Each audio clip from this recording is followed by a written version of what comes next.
Kamala Harris.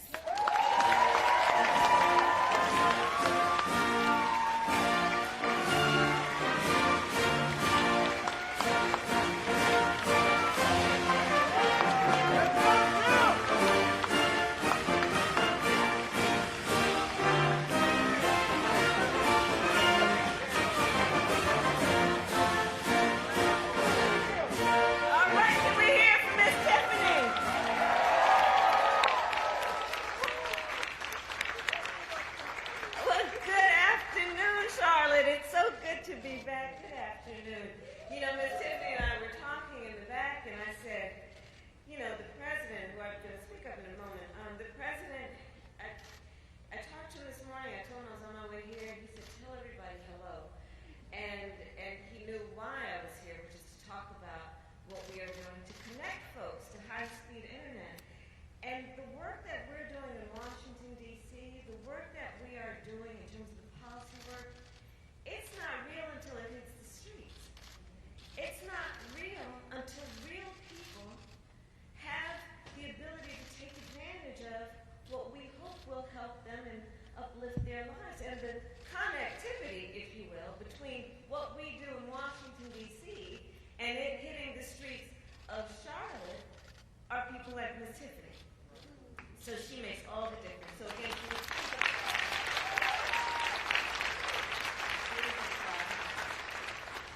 and before I begin, I do want to speak about our incredible president, Joe Biden.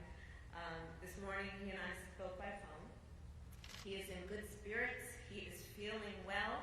He is doing well. He is fully vaccinated and twice boosted. And, of course, he is.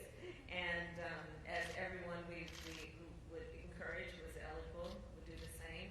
And he is working through the White House residence. And when we spoke, he was very pleased, as I said, that we were all here together today, talking about the work our administration is doing on behalf of parents and working families and all who deserve to be seen and heard. So with that, it is good to be with everyone today. The great Governor, Roy Cooper. Where is Roy?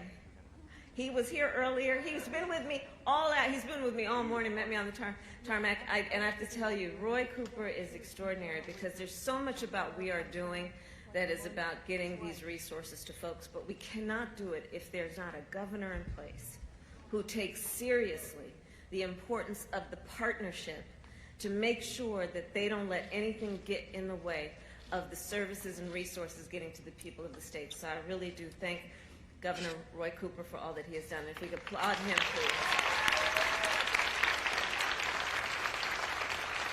And Governor Cooper and I were most recently together at the White House, highlighting the jobs that have been created under his leadership here in North Carolina through the American Rescue Plan. So I thank him, of course, for all the action he has taken to get folks online. I also want to recognize the leaders of the National Telecommunications and Information Administration for your work advancing our administration's efforts to ensure internet for all. And thank you to all of the leaders who are here today, including, of course, the advocates and the organizers who have fought so long to connect our communities. So I will begin with a simple and obvious truth. In the 21st century, high-speed internet is not a luxury, it is a necessity. Woo!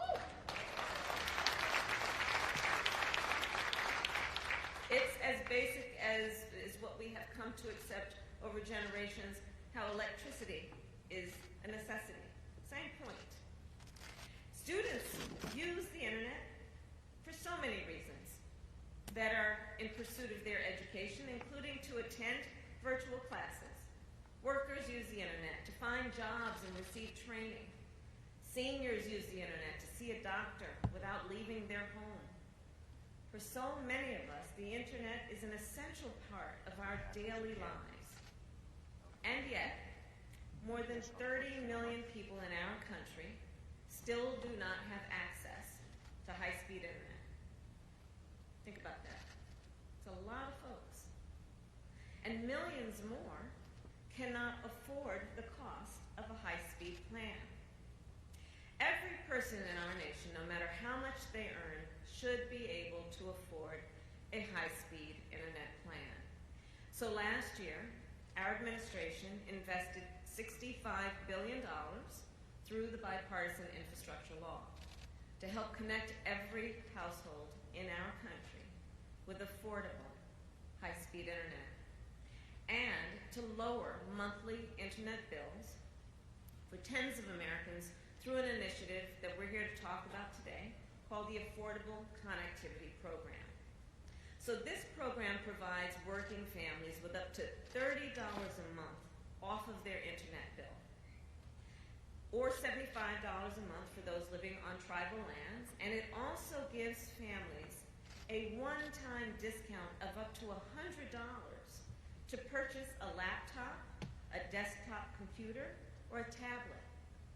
Because an internet connection is not much good if you don't have a way to get online, if you don't actually have the technology that allows you to take advantage of the service.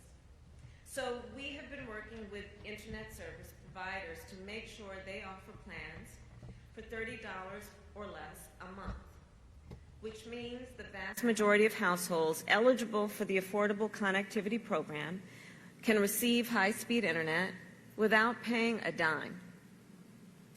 So if you are eligible, or even think you might be eligible, I'm going to give you a website. Everybody get ready. Write it on your smartphone or pull out a pen and paper. Please visit, the website is getinternet.gov. Getinternet.gov. And when you log on there, you can check to see if you qualify. You can find a plan, and you can sign up. The Affordable Connectivity Program has already done so much good. Today, about 13 million people are enrolled, and these are students who can now study at their kitchen table instead of in the parking lot of a local fast food restaurant, which is what so many of our students did, especially during the height of the pandemic, because, you see, they would take advantage of the internet accessibility from the fast food restaurant by sitting in the parking lot. Think about it. The people who will benefit include parents who used to rely on their cell phone data plan to connect the whole family, which can be incredibly expensive. And now those families can stream and search and study on Wi-Fi for free. This includes women who need access to health care. Because as many of you know, this is an issue that has been a priority of mine for a long time, the issue of maternal health. And our nation is facing a maternal mortality crisis. In fact, Black women are 3 times as likely to die in our country from pregnancy-related causes. Native American women are twice as likely to die. Rural women, women who live in rural America, are 1.5 times more likely to die. And think about it. For many of the women who live in rural communities, they also live in maternal care deserts, which means they lack access to health providers and facilities.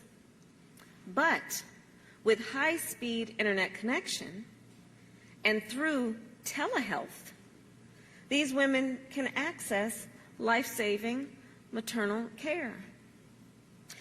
Among the other 13 million people who have benefited from our program, there are also folks who are the entrepreneurs in our communities, folks who always wanted to start a business online and work from home, but could never afford internet access to do so, until now. Here's what it comes down to. We created this program because we know when we connect folks with high-speed internet, it is also a connection to opportunity. The opportunity to live a healthier, happier, and more prosperous life. And importantly, more affordable lives. Every month, the Affordable Connectivity Program saves working families over $250 million. And it is important for so many reasons, including our larger fight to make sure that we do everything, and the President and I feel very strongly about this, to bring down the costs for lower the costs for working families. So we expanded the child tax credit, which lifted millions of children out of poverty last year. And we passed a tax cut to give parents up to $8,000 for child care. So they will have more room in their pockets to buy food and medication and school supplies for their children. And we are fighting to pass legislation to lower the price of prescription drugs and health care and child care and so much more. Today we are in Charlotte because we need your help. We know that when we hold events like this, more people sign up. But it takes the support of leaders like you in this room to sustain that momentum. So we need your help, and that's why I'm here, to ask you, like Miss Tiffany, we're going to look at her as a role model for this, to help us spread the word. Think about it. Talk to everybody who comes over for Sunday dinner, at Little League games, at work, at school, in your neighborhood. Talk with folks about what is available to them that they may not otherwise know, but can be a huge help for everything that is about their daily lives and obligations. And we need community and faith-based organizations to help people fill out their applications. There is an application. It's not too detailed. It's not too complicated, but folks might need an extra hand. So please offer to help them fill out the application as well. And we need state and local governments to drive enrollment every way they know how. I know that Governor Cooper is already hard at work on this front. The partnership between the leaders here today is essential. So again, I'm here to ask you to help spread the word, to let people know what is available to them.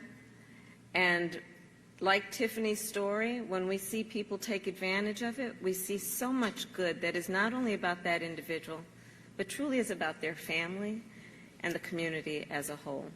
So thank you, all of you, for all that you have done to help connect the people of our nation with a better future. And I look forward to seeing you all again soon. God bless you, and God bless the United States of America. Thank you.